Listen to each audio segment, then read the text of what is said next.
सरर यो सुँगुरको पलाइमा चाहिँ हाम्रो यहाँ लिम्बू बहिनी व्यस्त हुनुहुन्छ। उहाँको चाहिँ एकदमै उहाँको हातको तपाईँले यो पोर्क सेकुवा चाहिँ एकदमै खानुपर्ने हुन्छ। यो हेर्नुहोस् सरर यो गाउँले सुँगुरै हो, घरमै काटेको है। कसरी प्लेट दिनुहुन्छ? 150 रुपियाँ प्लेट।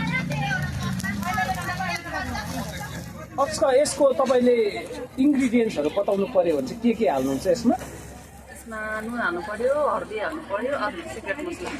अरू चाहिँ तपाईँको सिक्रेट इन्ग्रिडियन्ट जान्छ। पहिला उसिन्नुहुन्छ हल्का? नुन र हर्दी चाहिँ मेन हाल्यो, त्यसलाई बोइल गर्नुपर्छ पहिला। हजुर। हल्का बोइल गरेर चाहिँ त्यहाँ नुन हर्दी हाल्यो। अर्को मसला चाहिँ भन्नु नमिल्ला है। त्यो चाहिँ भन्नु मिल्दैन, त्यो सिक्रेट इन्ग्रिडियन्ट। यो बोइल चाहिँ गर्नुहुन्छ हल्का? बोइल चाहिँ गर्नुपर्छ तर। कति पर्सेन्ट जस्तो बोइल गरेर? हाफ बोइल गर्नुपर्छ यसलाई। Half boil.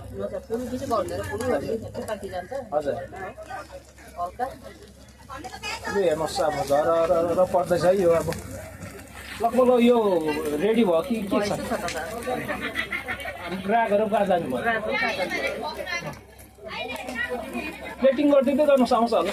म बोलाइदिन्छु कि। हुन्छ हुन्छ, थ्याङ्क यू भेरी मच। उहाँकोमा चाहिँ आउनुहोस्, तपाईँहरू पनि खानु।